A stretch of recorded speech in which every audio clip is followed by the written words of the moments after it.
Okay, let's get into history this morning, and we're up to the 88-89 season, where things turn a little brighter for the Flames. The Detroit Red Wings win the Norris Division with a 500 record. So yeah, Detroit's pretty good in a division that really isn't.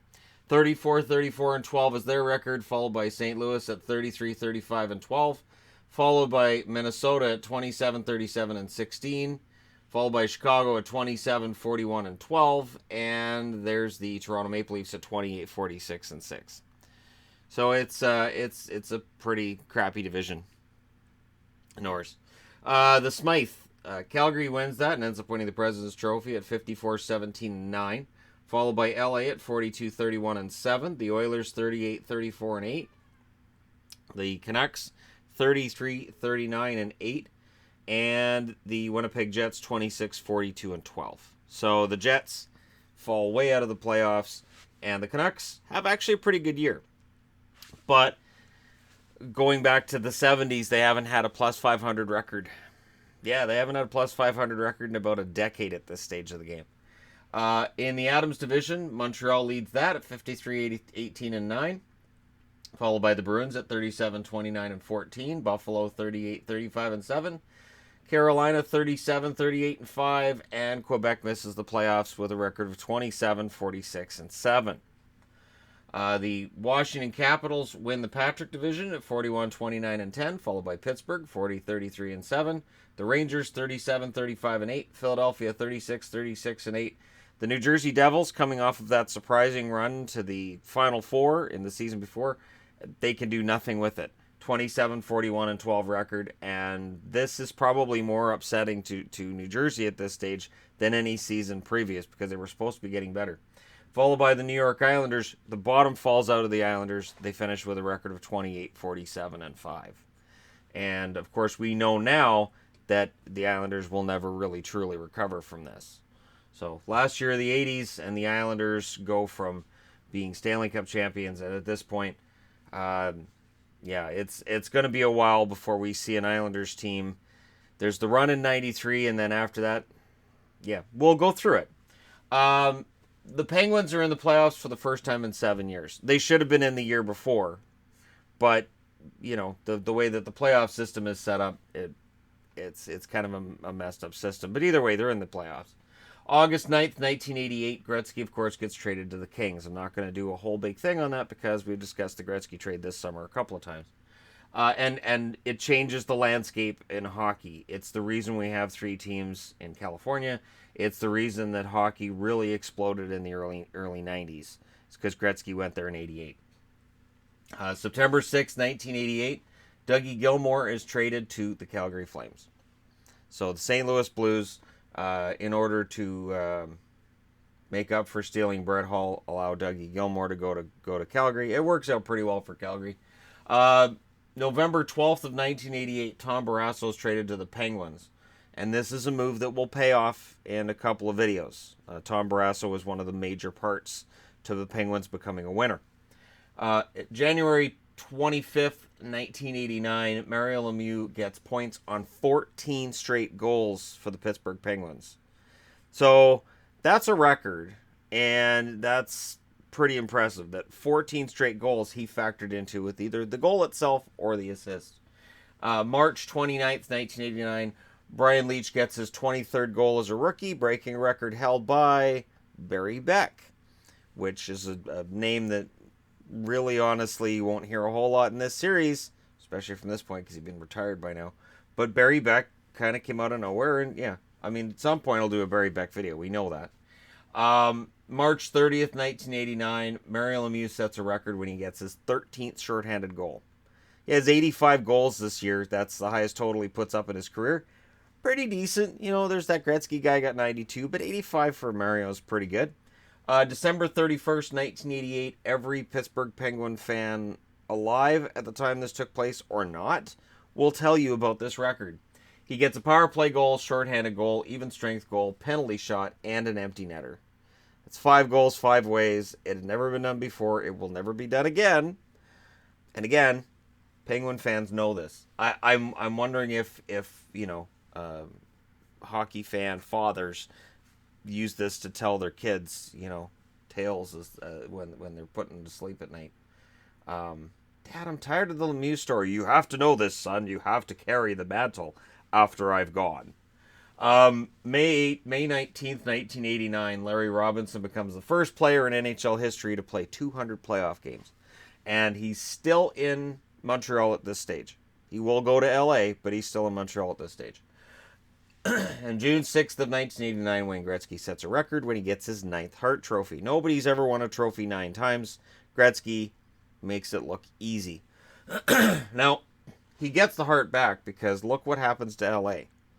LA goes from a retread to looking like a team that's a threat to win a Stanley Cup. And that's Gretzky. Doesn't hurt that they got Krushelnyski and McSorley as well. I know McSorley has, the reputation for the Brashear shot, and rightfully so. And for other things he did too. But as a defenseman at this stage of the game, he's actually pretty good. And he's pretty tough as well. The Hart goes to Gretzky, as I said. The Art Ross goes to Mario Lemieux. The Norris Trophy goes to Chris Chelios of the Montreal Canadiens. The Calder goes to Brian Leetch of the New York Rangers. The Selke goes to Guy Carbonneau because Montreal Canadiens forwards own this award. The Vezina goes to Patrick Roy. Roy also gets the Jennings. He takes that home with Brian Hayward. The Adams Trophy for Coach of the Year goes to Burns. Pat Burns of the Montreal Canadiens. The Lady Byng goes to Joe Mullen. The Masterton goes to Tim Kerr of the Flyers because, Kerr and there's I've already put him in my Hall of Fame, and I've already done a video on Tim Kerr and his career, and really honestly, the guy played through a lot of pain. The Pearson Award goes to Steve Yzerman, which is key. So at a time when Mario Lemieux and Wayne Gretzky are just tearing up all of the record books, the NHLPA has their vote on who the best player in the league is, and they give it to Stevie Y. So that's a really interesting stat from the 1988-89 season, because Yzerman does get 155 points that year, which is the highest he ever got. The Conn Smythe goes to Al MacInnis. The Patrick, for growing the game in the States, goes to Dan Kelly, Lou Nanne, Lynn Patrick, and Bud Poyle. The King Clancy Award goes to Brian Trottier of the New York Islanders. And your number 1 draft pick is Matt Sundin, Quebec Nordiques. He plays 1,346 games in his career, 564 goals, 785 assists, 1,349 points. Plays for Quebec, plays mostly for Toronto, and then, of course, ended his career in Vancouver. Your first team All-Stars that year, Mario Lemieux down the middle. On the right wing is Joe Mullen, left wing Luc Robitaille. On defense, Chris Chelios and Paul Coffey. In goal, Patrick Roy. Second team All-Stars, Wayne Gretzky in the middle. Gary Curry on the right wing. Gerard Gallant on the left wing. Gerard Gallant had an excellent year that year. So Gallant, in part, helped, riding the coattails of Yzerman to some extent. But Gallant was pretty good in his prime. Al MacInnis and Ray Bourque on the blue line. And Mike Vernon, second team All-Star. So let's get into the playoffs. Montreal knocks out Hartford. They sweep them. So here we go again. Here comes Patrick Roy. Crap. Boston knocks out Buffalo in 5, which means that for third year in a row, Montreal and Boston are going to play each other. Awesome. Philadelphia beats Washington in 6, and Pittsburgh sweeps the Rangers. So their first time back in the playoffs in a long time, and they sweep the Rangers. So again, that 1940 discussion is getting really loud for the New York Rangers. And it's got to be really frustrating for the New York Rangers at this stage of the game. And they'll get pretty desperate to change it. And they're going to change it. But then that desperation to keep winning is going to cause them to make some bad moves down the road.